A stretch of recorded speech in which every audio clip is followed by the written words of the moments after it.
Salut à toi, après ma vidéo sur la whey, j'ai vu de plus en plus de commentaires arriver pour me demander soit des informations sur d'autres compléments, soit la marque que je conseillais. Aujourd'hui j'ai décidé de répondre à tout ça en une seule vidéo. Mais d'abord sache que je ne suis pas médecin et surtout je ne suis pas ton médecin. Ce qui veut dire que je vais te donner des informations certes vraies pour la majorité de la population, mais avant de les appliquer, demande-lui. Ou ne le fais pas mais ça n'engage que toi. Laisse-moi en dehors de tout ça. Ah, et puis attends la fin de la vidéo, il y a une petite surprise. Alors s'il te plaît ne te fâche pas, mais bien sûr que ce genre de sélection est personnel. Je veux dire, il existe des tonnes de compléments alimentaires. J'essaye d'être objectif, mais je les connais pas tous. Il s'avère néanmoins que ceux que j'ai sélectionnés sont des valeurs sûres, et personne d'à peu près sensé dans la communauté du sport ne pourra te dire l'inverse. Pour commencer, les oméga 3. Alors d'abord, je vais t'expliquer brièvement. Ce sont des graisses dont on a besoin régulièrement, au même titre que les oméga 6. Et ceci, entre autres, afin de réguler notre cholestérol, notre pression sanguine et notre rythme cardiaque. On en trouve naturellement dans le poisson et certains types de graines, genre le chia ou le lin. Cependant, la chose à retenir, c'est qu'avec notre alimentation classique, les oméga 6, actuellement, on en consomme des quantités astronomiques. Or, notre corps, lui, il a besoin d'environ un ratio de 50-50 entre ces deux types de graisses. Sans quoi, cela crée des inflammations. Un rééquilibrage possède donc les avantages suivants à l'échelle du sport. Augmenter la synthèse des protéines. En d'autres termes, on gagne plus de muscles plus rapidement. On ne sait pas encore exactement à quoi c'est lié, du moins à ma connaissance. Mais on pense que ça a à voir avec une augmentation de la sensibilité à l'insuline, des mécanismes de synthèse des protéines. En gros, parce que je sais que c'est pas évident, voire chiant dit comme ça, l'insuline c'est une hormone qui permet de stocker, que ce soit de la graisse ou des muscles. Pour que ce soit du muscle, ce qui intéresse les sportifs, il faut qu'elle soit en présence d'acides aminés et non de glucides. Donc glucides plus insuline égale graisse. Mais insuline plus acides aminés égale muscle, si l'entraînement derrière est là. Les oméga 3 faciliteraient en théorie la rencontre entre acides aminés et insuline, ce qui déclencherait une prise de muscle plus facilement. Bien sûr, une meilleure synthèse des protéines veut aussi dire plus de force et de capacité. Et on pourrait même aller plus loin parce qu'on sait avec certaines études que les oméga 3 facilitent la performance et que ça ne serait pas lié directement à la synthèse des protéines. Une meilleure récupération. Tu te souviens que je t'expliquais que les oméga 6 causaient des inflammations ?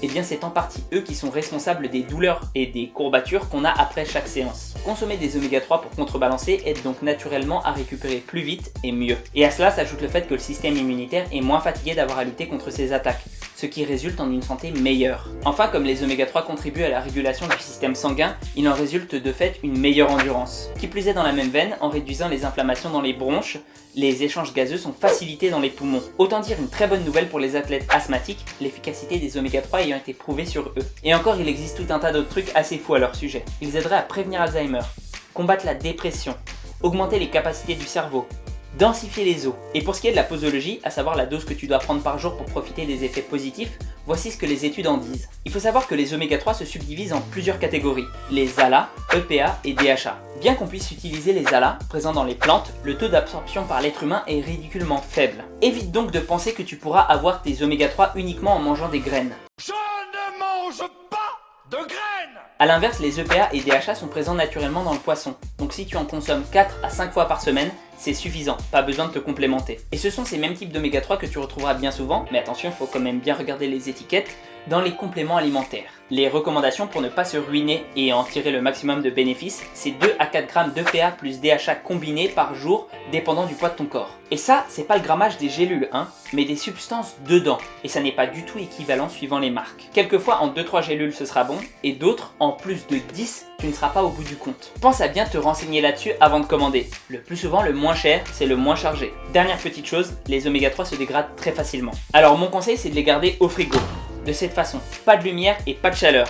Et donc tu pourras les conserver plus longtemps. Deuxième complément indispensable à mes yeux, la créatine. Pour t'expliquer brièvement, nos muscles utilisent plusieurs mécanismes pour créer de l'énergie, et donc plusieurs carburants. Afin de réaliser des efforts intenses et courts, tu l'auras deviné, c'est la créatine qui rentre en jeu. Bien sûr, on en fabrique nous-mêmes à base d'acides aminés, mais en prendre apporte plusieurs avantages. Ça découle de phénomènes encore pas totalement expliqués, mais on observe, chez la majorité des gens qui commencent la créatine, une augmentation de 5 à 15% de la force totale. Attention, ça ne vaut pas pour tout le monde, mais quand même c'est significatif. Une meilleure récupération. Notre corps n'a qu'une seule obsession, refaire nos réserves énergétiques. Et ça se comprend d'un point de vue évolutif. Celui qui n'était pas prêt à bouger mourait bien souvent le premier. En lui apportant cette ressource, on lui évite d'avoir à la synthétiser lui-même. Et qu'est-ce qui vient en deuxième sur la liste des priorités ?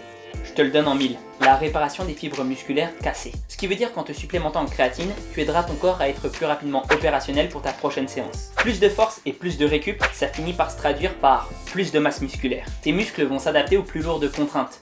et donc mathématiquement tu seras plus costaud. Et encore une fois, il y a plein d'autres effets qui s'ajoutent, voire se combinent. Santé du cerveau, maladie de Parkinson, os plus solide, etc., etc. Mais voyons plutôt comment en consommer. D'abord en termes de dose, jamais plus de 5 grammes par jour. Simplement parce qu'au-delà ça n'est pas efficace et qu'en plus tu risques d'arrêter ta production naturelle. Pas que ce soit véritablement important, hein. Elle repart dès que tu arrêtes de te supplémenter. Mais bon, quand même. Ensuite, essaye de fractionner tes doses. Plutôt 5 fois 1 gramme que 1 fois 5 grammes. Ton corps pourra bien plus facilement l'assimiler et donc elle sera plus utile. Enfin, je te conseille d'éviter les cycles de charge. Ça sert pas à grand chose de vouloir les bénéfices de la créatine tout de suite. C'est plutôt quelque chose qui arrive sur le long terme, après 3 semaines voire 1 mois de prise quotidienne. Et puis en plus, ça implique de prendre jusqu'à 20 grammes par jour. Ce qui constitue, à mon avis, un gros gaspillage d'argent. De la même manière, à ta place, j'éviterais d'arrêter la créatine puis de reprendre ensuite. Si tu arrêtes, tu vas en perdre les bénéfices et tu vas mettre un certain temps avant de les retrouver. On en arrive au troisième et dernier complément que je veux te présenter, les célèbres BCAA. Il s'agit d'acides aminés, ceux qui composent les protéines, mais assez particuliers. Ce sont eux que notre corps ne peut pas fabriquer de lui-même. Alors avant toute chose sur eux, sache que leur utilisation est très controversée, parce qu'ils coûtent cher et que les bénéfices qu'on peut en retirer sont certes très intéressants, mais qu'ils requièrent des conditions bien particulières. Déjà, ils permettent de moins cataboliser. C'est-à-dire que quand tu fais du sport, ton corps va se servir de l'énergie qu'il a à disposition.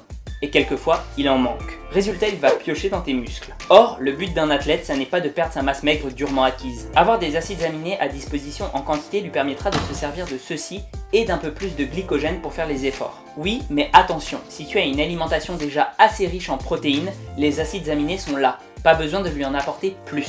Il n'y a qu'un seul cas où c'est véritablement significatif, quand tu t'entraînes à jeun. Et en tant que pratiquant du jeûne intermittent, en prendre avant l'effort m'aide à véritablement avoir de meilleures performances. Ensuite, on ressent moins la fatigue grâce à eux parce qu'ils rentrent en compétition avec la sérotonine, un neurotransmetteur qui induit la sensation de fatigue. Mais il faut bien noter qu'ils ne font qu'en retarder les effets et que c'est quasiment pas significatif en dessous d'un certain seuil d'effort. En d'autres termes, si tu pratiques un sport qui nécessite beaucoup d'endurance, c'est l'idéal pour toi car tu seras à fond pendant toute ta séance. En revanche, si tu fais juste de la musculation, l'intérêt sera quasi nul. Et puis finalement, les BCAA peuvent servir à tous les végétariens ou véganes qui ne consomment pas de protéines animales. Ces acides aminés étant essentiels pour la synthèse des protéines dans notre organisme. Et surtout, n'étant pas produits au sein de notre corps, ils peuvent être une espèce de garantie qu'on n'est pas en carence. Pour la prise, il faut que ce soit autour de la séance. J'aurais tendance à dire quelques minutes avant afin que ton corps les ait digérés et qu'ils soient à disposition. Entre 5 et 10 grammes suffisent suivant ta corpulence. Mais encore une fois, comme pour les oméga 3, 5 à 10 grammes de BCAA,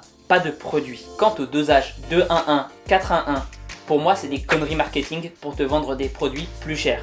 Mais je peux me tromper. Corrige-moi dans les commentaires si c'est le cas. Bon voilà, cette vidéo touche maintenant à sa fin. Néanmoins, reste encore un peu, c'est là que ça devient intéressant. Récemment, je suis devenu partenaire d'une boutique s'appelant Urban NutriShop. Comme je l'ai expliqué dans cette vidéo, ils ont tout un tas d'avantages, mais surtout ils proposent des prix intéressants. D'autant plus avec le code promo de 10% dont ils m'ont fait cadeau pour vous. Pour ce lancement de partenariat, j'ai réussi à négocier un truc avec eux, à savoir un concours. Ils m'ont fourni des échantillons de produits à vous faire gagner. Comme j'ai pas la popularité de Thibaut InShape, ce sera pas des trucs incroyables. Mais c'est gratuit, donc ça vaut le coup de tenter sa chance, non? En tout, le lot sera composé de un paquet de BCAA 4-1-1 d'Iron Max, pesant 12 grammes, un paquet d'AminoBuild Next Gen de MuscleTech, faisant 18,5 grammes, 2 paquets de Pre-Workout Jack 3D, pesant chacun 11 grammes, 3 paquets de Superior Whey Core, faisant chacun 32 grammes, 5 paquets de Pre-Workout C4, pesant chacun 6,5 grammes, et enfin 22 paquets de Pure Isolate de 3XL, chacun au poids de 25 grammes, soit 550 grammes au total. Et en plus quelques petites surprises maison. Si je te les dis pas tout de suite, c'est simplement parce que je les ai pas avec moi. Je vais les rapporter de mon voyage à Maurice. Et puis je vais contacter le gagnant et on s'arrangera entre nous pour lui proposer un truc qu'il aimera et personnalisé. Les conditions pour participer sont simples.